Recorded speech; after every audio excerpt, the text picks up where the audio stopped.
You're listening to Joy Coaching America with the Joy Coach, Karen Lynn Grant, spreading upbeat, uplifting, informative messages of hope and happiness from sea to shining sea, from our home in the beautiful Rocky Mountains. Welcome to Joy Coaching America. Today, I have the honor and the great privilege of interviewing a very dear, longtime friend of mine who now resides in Missouri, and he's going to tell you about that. We met in Utah, and David Crookston is one of the men that I have looked up to for so many years in the area of healing and wellness and health. Probably, I don't even know how many years. I know it goes back to at least 2001, and it could be even further back than that. But David, I would love for you to share with our listening audience a grand hello, as well as to educate our listening audience as to the things that happened in your life that inspired you to take up a journey of healing, wholeness, and wellness, and to help others to find that journey for themselves. Well, thank you, Karen. I really appreciate you inviting my wife and on your show. I was very impressed with the questions you asked, because I realized that you've been doing this. Now I want to go back and listen to all of your shows and everything, because I realized that you've really taken your audience to the doctorate level in energy and self-healing and self-adjustment work. So I am excited about being a part of your... Well, you fit right in. And I have to say, David, that I've had some wonderful guests on, and I would love for you to go back and listen.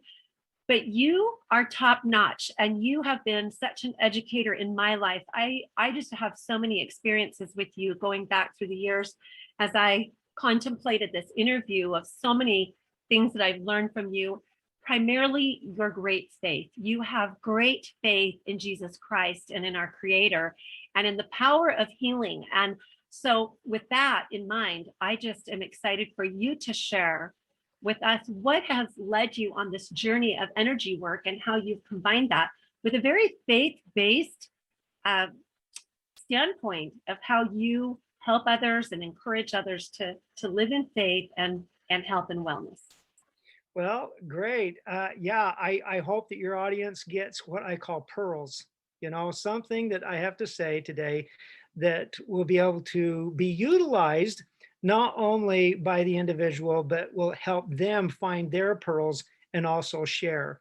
So it wasn't an easy journey. This is even though I have had a wonderful life, there's been a lot, as it is with everybody, pits and falls and valleys and sometimes great canyons you have to climb out of. But it really started off, my family, my parents were well-schooled, and they were confident in so many areas. My mom was well-read, and my dad was well-skilled in a lot of different trades. I was number 13 of 16 children. And so by the time I came along, my parents had a lot of practice on my siblings. No wonder you're so amazing. I had no idea. That is something I did. That's a pearl I did not know. Yeah, so I did not know that 13 by the world standards was an unlucky number, and I was taught how to turn 13 into a lucky number, and to this day, 13.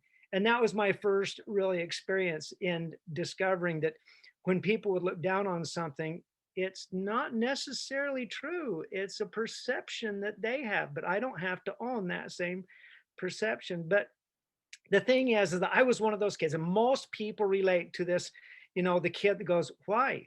And it's like, would you please stop it? But for me, that was okay, because my parents had the appropriate answers because they'd practiced so much on the older ones. And so one of the things that we really like to do is that we would climb up in my mom's bed and she would read to us. And that started the imagination station in all of our minds, because we didn't do TV at the time. When we first got our TV, it was the black and white. And if you held it really good with a coat hanger, it might come in for a little bit. But it was fun. I remember those days. You remember those days? Yeah. Coat hanger. Yeah. But reading was our imagination. That's where things came alive. And it was so fun because with that, you could discover anything. But they taught us really how to love to learn and to love music and to be happy. And everything that we did was just together. And we had family poems, and we would have family songs, and the songs meant something, and the family poem, meant something. And it was kind of our creed. Would you like to hear our family poem? It I went would like this. love to hear a family There you poem. go. Now get ready. You got to listen closely because this recites all 16 children. Okay. We're the Crookston family. Ho, ho, ho. We have fun wherever we go. There's Daddy and Mama, Deep Byron, Chris Joe. There's Clark, Mark Scott, Kim David, ho, ho. There's Nene, Gail Sherry, Clayne Janet, Kay Mary. We love to work and we love to play, and we have more fun every day. That is awesome. Isn't that awesome? Is a family creed. How do you get everybody to remember everybody's names? Oh, I love it. That is so awesome. We just had fun as a family. You always had someone to have fun with. But the music was just absolutely incredible. We loved music. Most of us played an instrument. My mom made it available for all of us to play an instrument. We never got famous or anything, but it taught us how to have fun. And when there was no one else around, you went and exercised your imagination, your love, and created what sounds good, what feels good. And so all of us had this ability to be able to appreciate music, unlike the radio or anybody ever could get. It's the music inside of a person that comes out when you're composing or experimenting or having fun or practicing with your music. So I have little things of songs that I really like, and I've memorized. I love the hymnals that I get in church because that inspires me. And oftentimes those musics will come back to my mind, and then I'll go and I'll start singing. I can't remember the name of the song, but we will get those little hymns, and then I'll start reading the words, and I'll realize the message that my higher being has for me. And I'll go through it and go, you know what? That's what the message is for the. So there's a couple of ones, and a lot of people know these. You'll get this one. Don't worry, be happy. Don't worry, be happy. You remember that one? Yeah. And then the other one by Sizzle is Slow Down. Oh, yes. Everybody needs to go Google that one on YouTube. Sissel, Sissel. Slow down. Slow down. And those made huge impacts on my life. But it's really interesting. I called my granddaughter. She was 12 years old today, and I called her and I said, okay, so after living 12 years, what message have you learned that you would like to share with the world? What have you learned in the last 12 years that you'd like to share with the world? And she says, life is as big as you make it. Keep moving forward. Never look back. Isn't that awesome that this has been transferred from my daughter to my granddaughter? And it's this, that one person, whoever that person is, you're making a difference. Remember, It's a Wonderful Life? Yes. And how he was given a chance to see what life would have been like had he not been born, Oh, yes, that is a very poignant movie. We watch it every year. Yes. But the impact that we have in little things that we do every day have this ripple effect in this whole world. And now it's not only in what we have, but it's also in our kids, our grandkids, and maybe our great grandkids. And because we were here, one person can make a difference.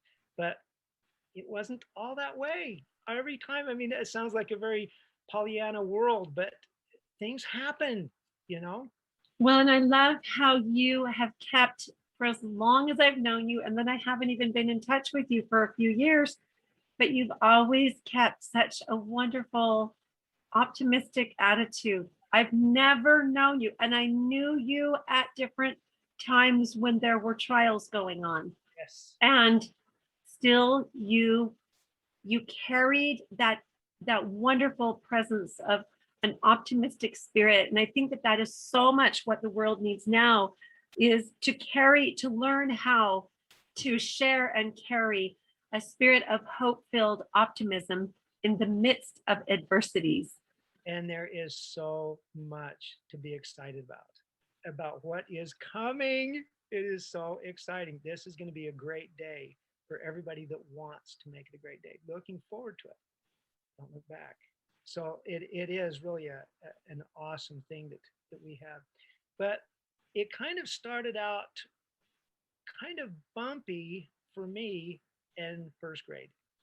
In the first grade? In the first grade. And the first grade was my first of 4 concussions. Okay. Oh. So I ended up in the first part of first grade, cracking my head open. To this day, there's a lump there in my forehead where it cracked my skull open. And back in the day, you don't put a cast on your head, you know? And so it was one of those things that I had to get to learn a different way. I was in trouble, and all of a sudden my brain decided to shut down. Wow, this is going to lead us into an amazing story, how you turned that into positivity. And I'm excited to hear that, because what you don't know is that after you moved out of Manti, I went looking for a house there and flew out of a swing and landed on my head and got a concussion. And boy, did that give you, a good knock on the head. And we'll be right back after these messages. Thank you so much for being here with me.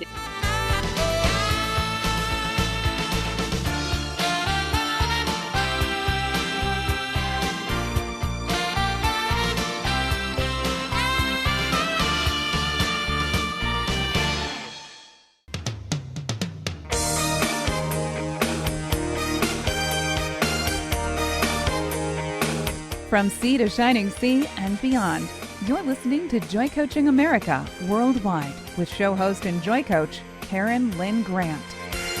Welcome back to Joy Coaching America. Today, I am interviewing a very dear friend of mine who I chose to interview because of his faith-filled optimism and his passion for healing, health, and wellness.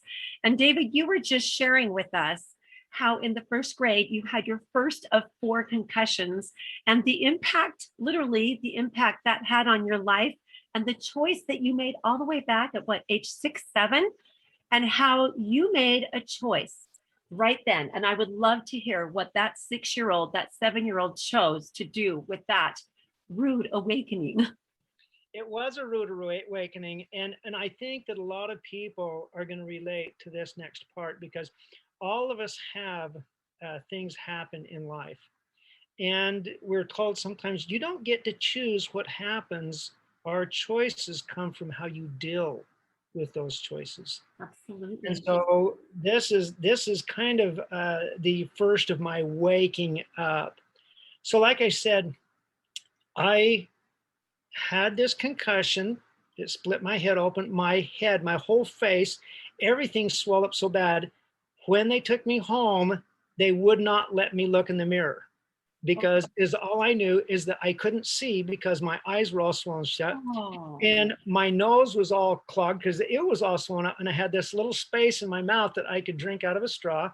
And it was like, okay, well, we don't think you're going to go back to school for a little bit. I ended up not going back to the school for the rest of the year. So of course, the next thing, what can happen to a first-year-old kid that is a first grader, is to be held back. So I was held back. Okay. And this time it was a little bit different. I wasn't catching on, not only to concepts, but simple things that I did know weren't coming back.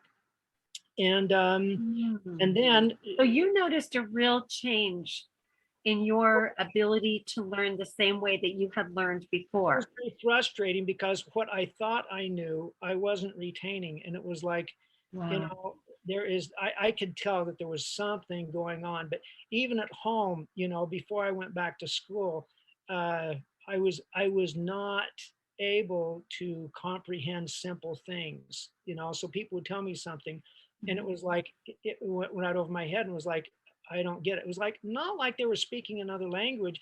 I could hear what they were saying, but I couldn't understand what they wanted me to do.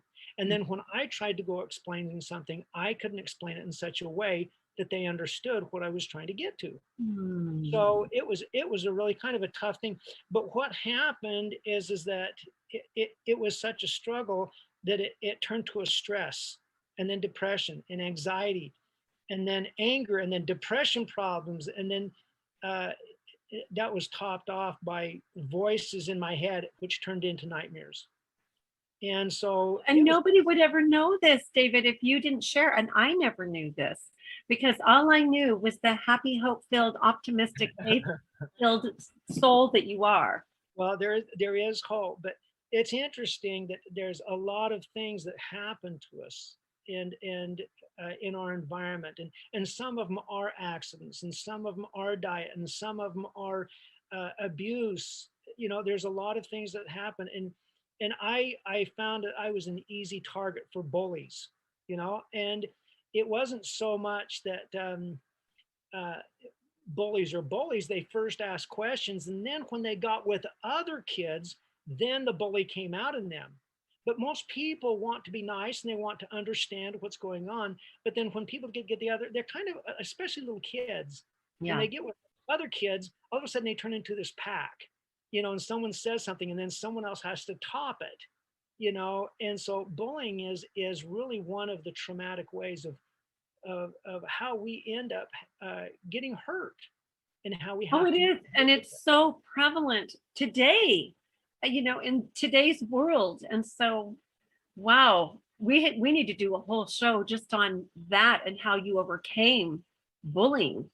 Well, there's a lot of different terms of bullying. You know, we say that, you know, kids will bully, adults will bully, governments bully, wars, people that are, you know, there's so many terms of bullying. It's something that we've got to get used to in order to be able to be self-adjusting human beings and to be accepted in polite society, in order to be able to function, in order to love that, self-adjusting human beings, that we have to learn to deal with those who are unkind and outright cruel. We can do it. God's grace is sufficient in all things, and that we share in God's grace. You know, when we talk about mercy and long suffering and patience and love and tenderness and everything, all of those come innate. They're all inside of us. And sometimes we have just to get the right opportunity to have that and to be able to share it. So there are wonderful lessons that we can learn. But I found that kids my own age, I had a hard time being with. So I found that I could be with adults. And as long as I was quiet, and as long as I acted interested, I could glean from adults and have them, and pretty soon I found the adult language and the adult body language and the gestures and everything. And so I was accepted more by adults than I was kids my And age. what age were you when you discovered this? Oh, I was still, you know, 6, 7, 8 years old. Really? That's very interesting. Boy, I have questions about that. Like, do you think that was a result of the head injury? It was, because being with kids my own age, it was obvious that I was missing, or as they say, I wasn't the sharpest tool in the shed. But I found that my desire to be with people was so great that I was willing to be quiet and listen. And if I just was quiet and acted interested and nod my head, they started treating me like an adult.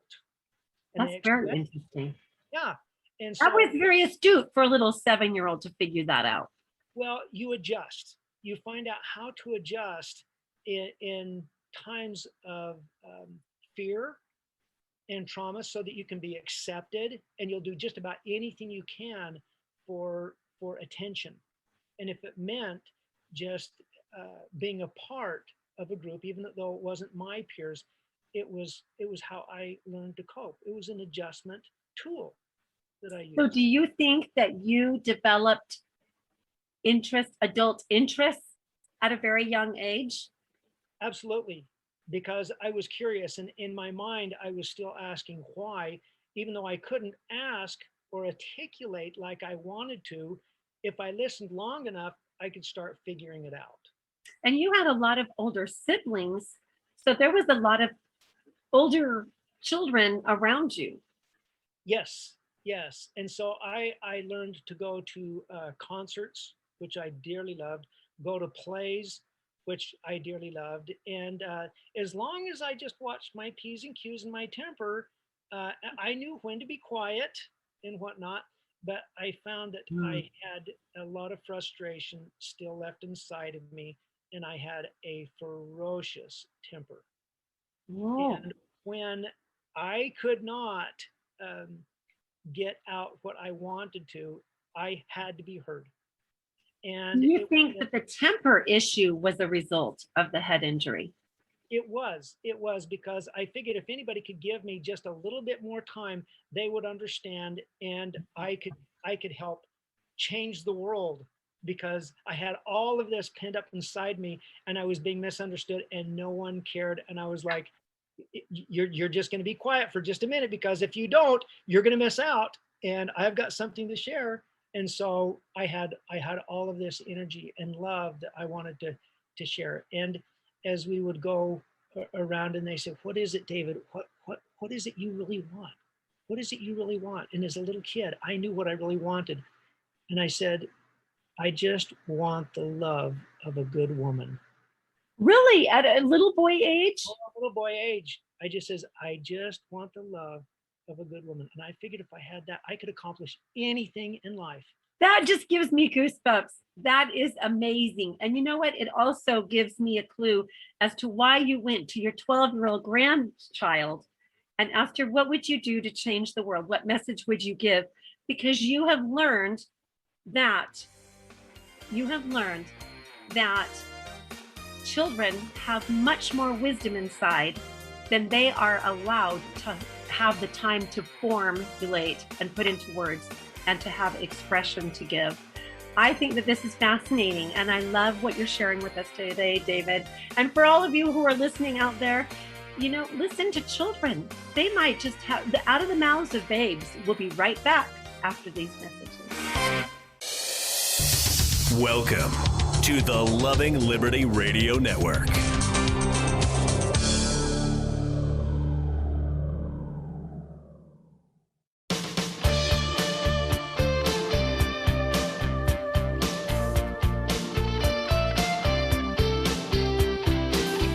Welcome back to Joy Coaching America, raising the world's vibration to love, joy, and peace, one happy listener at a time. Welcome back to Joy Coaching America. This is a very fascinating topic that we're having today, and I love this interview with you, David, because you're giving me insight into the mind of children and what children go through and feel. And yes, we were talking about the concussion that you had in the first grade and how that affected your life and how it even caused some nightmares, and we didn't get to that. So did you ever overcome the nightmares? And for parents who have children that suffer from nightmares and night terrors, I think that this is a really important subject. Tell us about that. Okay, so nightmares are usually an indication that the body and the mind, the spirit, the feelings are trying to be interpreted. So there's a great curriculum that goes on every night in everybody. And if you know how to utilize that, it becomes your friend. However, when you start hearing those voices in your head during the day, those can sometimes take over and transfer into nightmares. Horrific. I mean, we're talking, screaming and yelling and everything, and can't wake up. And so did you suffer from that as a child? Oh, for years I suffered with because of the head injury.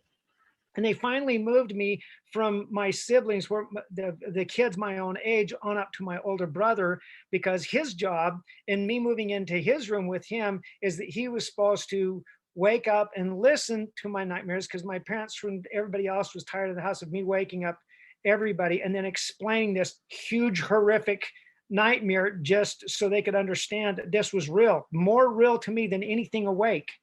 And so it was what I understand now was more about little kids being possessed. Okay. And so parents, please listen to your kids if they're having nightmares, because there's things that are going on in their life that really kids can be taken over. And so but what was interesting, my brother came to me and he had a technique that he learned in the martial arts in order to be able to look at things different. And so he says, now, David, when you go to sleep tonight, I want you to pretend that you are the director of this movie. And you can say, stop, cut, this isn't going the way I want, cancel that, let's try this instead. And so I started doing that and I started getting better at that. I'll tell you one, I had this constant dream over and over and over. So I was realizing there's a pattern here, which started me onto a whole life of looking at patterns and whatnot. And there was this dog that would always be down at the end of the block. And when I'd get out to the sidewalk, I'd see this dog, big, huge dog. I was just a little kid. And he would run towards me, just was going to devour me like a wild animal. My job was to run the driveway, get on up the stairs, and get that door shut before he gobbled me. And that would happen incessantly over and over and over. And even though I made it to the door and I was able to shut it while this dog was trying to break in, my brother gave me the skill. And he says, now, next time you decide on what you want your dream to be. And so I would have the dream, and then pretty soon I found out as the dog got closer, it would shrink until when it was right at my feet, it was just this little teeny toy dog that would go, yep, yep, yep, instead of this huge belching bark that was going to devour me. That's where your power of faith came in. That's where you learned to visualize this all the way back then as a little boy. Yes, yes. And that visualization started staying with me in all my night lessons, not nightmares, not night dreams, not daydreams, but lessons. And I started realizing that I didn't have to accept what other people were saying was going to be the outcome. I could design the outcome, even though it was changing my perspective of things. It may not be in reality, but at least I could deal with it. And the outcome would be different than what other people said. Oh, how did you, this was so horrible. How are you going to live with this? No, I really enjoyed being the director of my thoughts. Wow, this is powerful. Just yesterday I was journaling, and I was journaling about how habits are formed first by our thoughts, by habitual thinking. And you can have a bad habit of comparison. You can have a bad habit of jealousy. You can have a bad habit of fear because you have let those thoughts run rampant in your mind. And what you're teaching is parents and adults learn to interrupt the negative cyclical thought pattern and introduce a new ending, rewrite the end of the show. Yes, yes. So that led me into a love to look at patterns. And some of these patterns I could do something about, and some of the patterns that I couldn't do something about, at least I could change my perspective as to what was coming down in that pattern. And I got interested in my mom bought me this little Casio computer when I was in high school, and it was on biorhythms. And it is the rhythmic pattern of which all of us are born into. And so there's going to be up days, there's going to be down days, there's going to be crossover days between your physical and your mental and your emotional cycles and your passion. And when these collide together, it's like two cars coming into an intersection, and both of them are bumper to bumper, and they say, I got the right of way. No, I got the right of way. And each one of them are going to be stubborn. And the fact is that both of them have the right of way, but both of them can go through each other. You can go through that experience rather than giving way to one or the other. And when we realize that these energies clash all the time on this cycle that happens all the time, we then can better understand, hey, this is okay. There is something here that is happening for me, not to me. That's very interesting. And it becomes a very awesome, awesome feeling when you realize why am I feeling this way? And you're not powerless. That No. that gives you, that puts you in the driver's seat. That's right. And gives you the pedal under your foot. Because in reality, this innate energy that we all have that's God given, when we realize that that energy, that grace really is sufficient in all ways, all the time, for everything. And if we turn ourselves over to that, then we go through it. We don't go around it, under it, over it. We get to go through it. Why? Because He, the big H, is carrying us.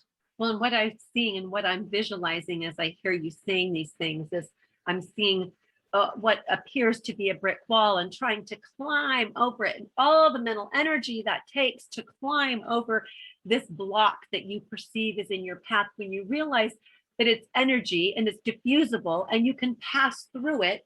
It's not hard substance. It's just an energy, and you can just, fear is just an energy that you can pass through. You don't have to exert all of this mental, how am I going to get around it? How am I going to get under it? How am I going to get over it? As though it is a solid block. Yes, yes, because in reality, we are supposed to go through these things. There must needs be opposition in all things, but that doesn't mean that it has to be hard. Christ has already fought the big fight for us.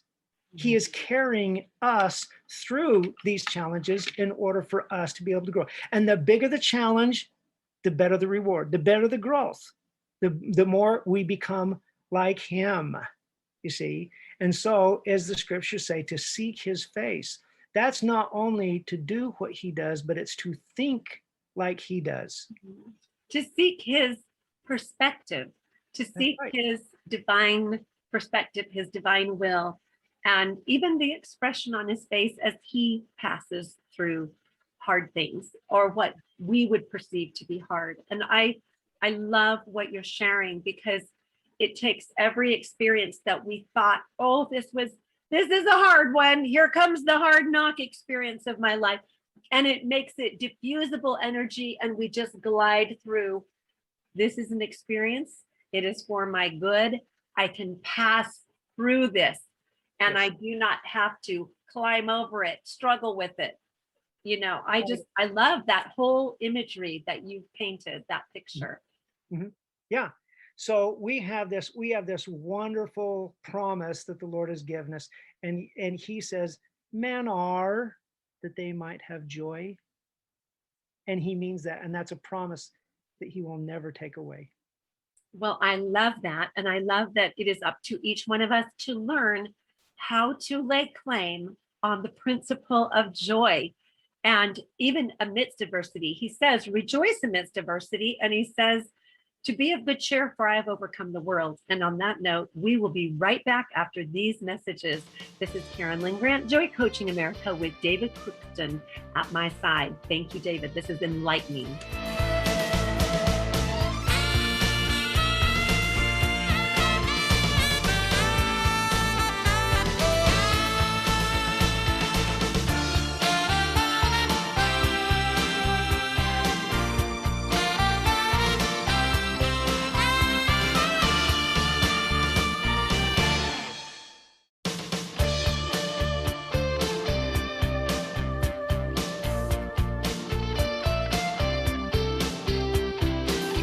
Welcome back to Joy Coaching America, raising the world's vibration to love, joy, and peace, one happy listener at a time.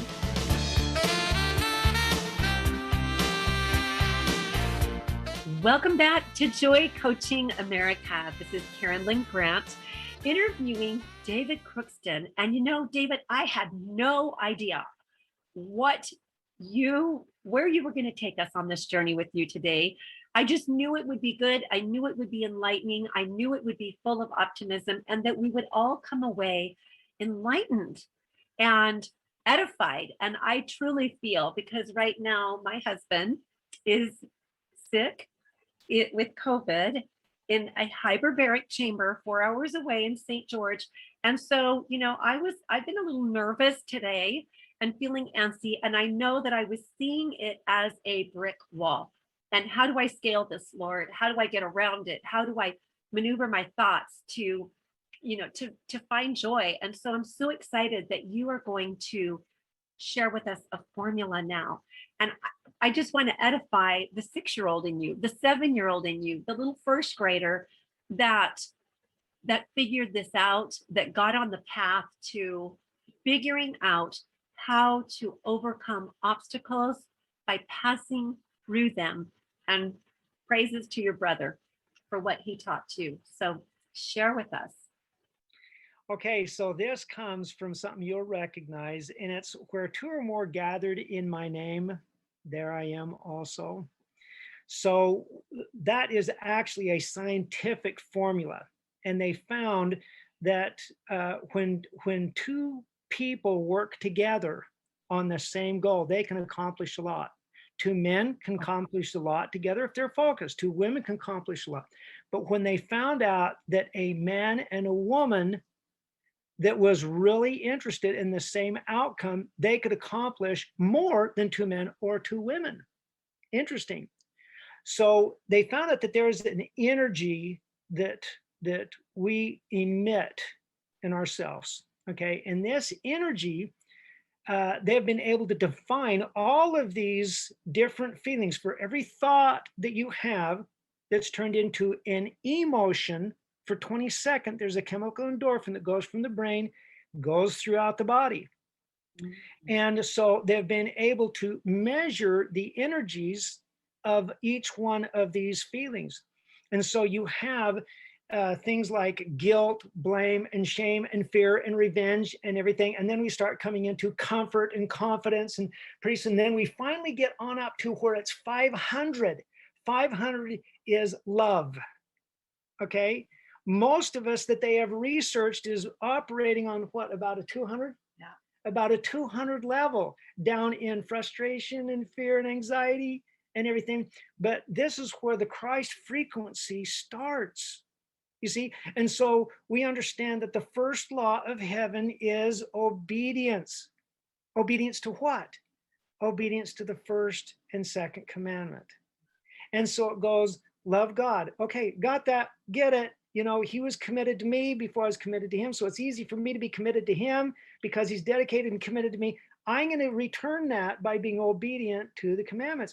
I can share that with my mom and dad because they love me. I can then start sharing it with my siblings. And then pretty soon I'm old enough to get married and I start sharing it with my wife. And then I have kids and everything. But then he said, I want you to take that same love, not only for me, but for your family, but I want you to extend that to your neighbors. And so we get to practice on that. And then pretty soon he says, now, remember Gethsemane? To love those that despitefully used you and me and that wanted to destroy us.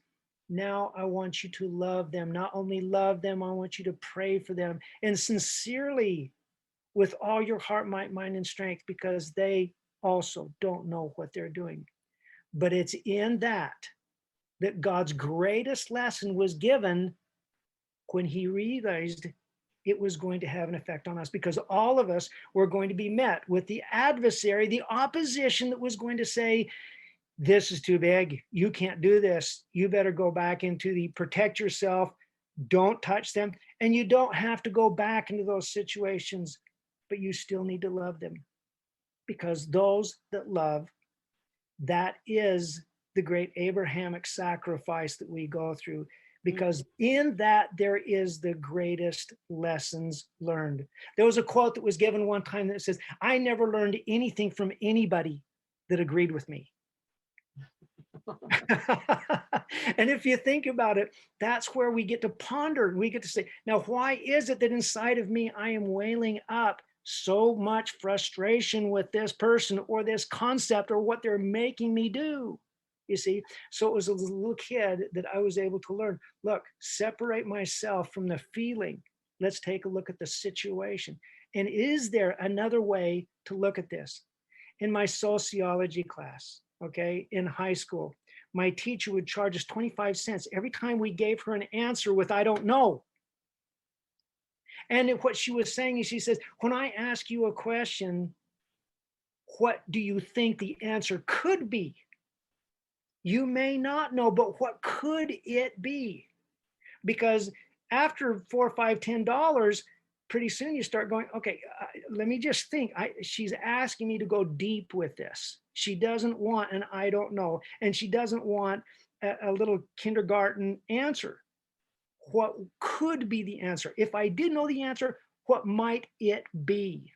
You see, and so that's what we have to do. That's self-talk. Mm-hmm. Okay, so now we have this adage where the Lord says to lie down unto me.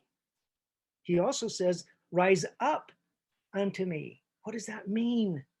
That's the formula. That's God's curriculum in the 24-hour period in the circadian clock. That is when we are the closest to death. It's also the closest to get rid of the natural man. The appetites, desires, and passions that are constantly, I got to go pick up the kids in this. I got to go fix school lunch. I got to be at work. I got to do all these things. Come to be still and know the I am. Mm-hmm. And so when we are frustrated thinking all is lost, okay, what we got to do is that we lie down under the Lord. How do we do that? We count our many blessings, okay?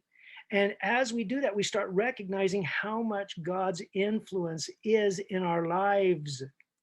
And then when we have given so much gratitude, there's going to be a shift. And that shift is what is wanted.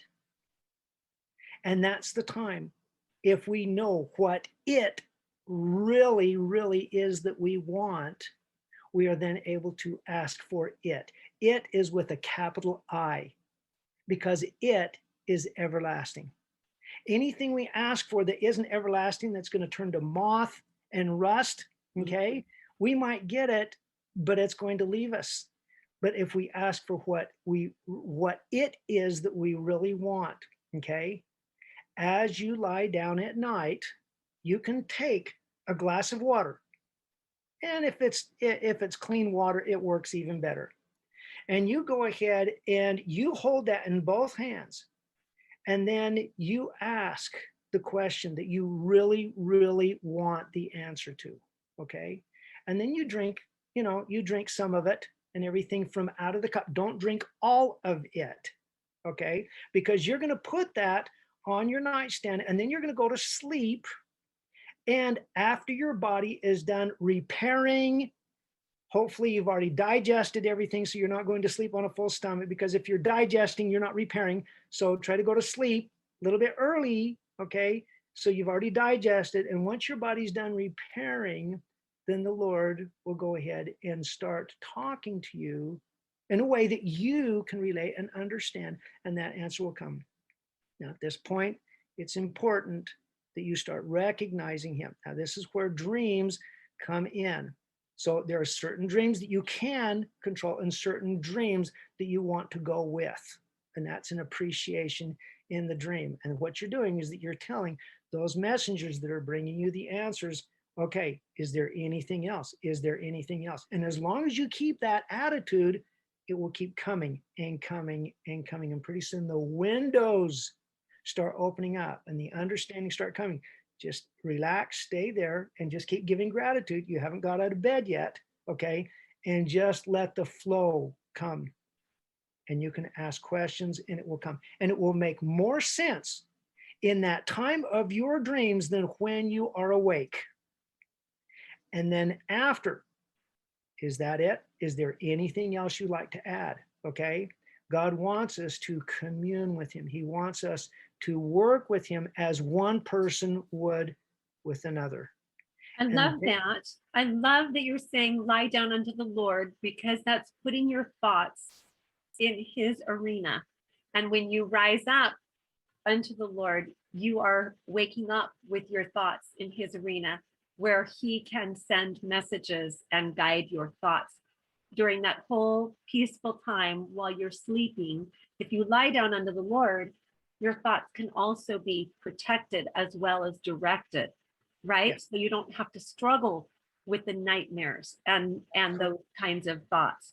That is correct. If we lie down under the Lord, and we can teach our children to lie down under the Lord, then we will not have to struggle with that kind of nightmare going on in ourselves. And if we're not lying down under the Lord and rising up under the Lord, then our day in between and our night in between is somewhat on the wasted side, because we didn't get all that inspiration and information that we might have gotten. That's what I'm getting out of what you just shared. You're right. You're right on, because it's that what happens at night that helps direct the next morning. So when you wake up in the morning, you do it with cheer and excitement for what you've been given. Drink the rest of the water and write down what you've been given. Well, I am with you all the way on having your early morning divine appointment. And just, I remember, was it Henry David Thoreau at Walden's Pond, who would rise up every morning and just let his thoughts just spill out through his typewriter, his old-fashioned typewriter. This has been excellent information. I absolutely loved it. I've gotten so much out of it. I hope that all of our listening audience has taken notes, and if not, listen to this again as a podcast, because you can go back and take notes and be very aware that children have much wisdom to impart. And I love that your journey started really at 6 and 7 years old. Thank you so much, David, for being with us. This is Karen Grant, Joy Coaching America.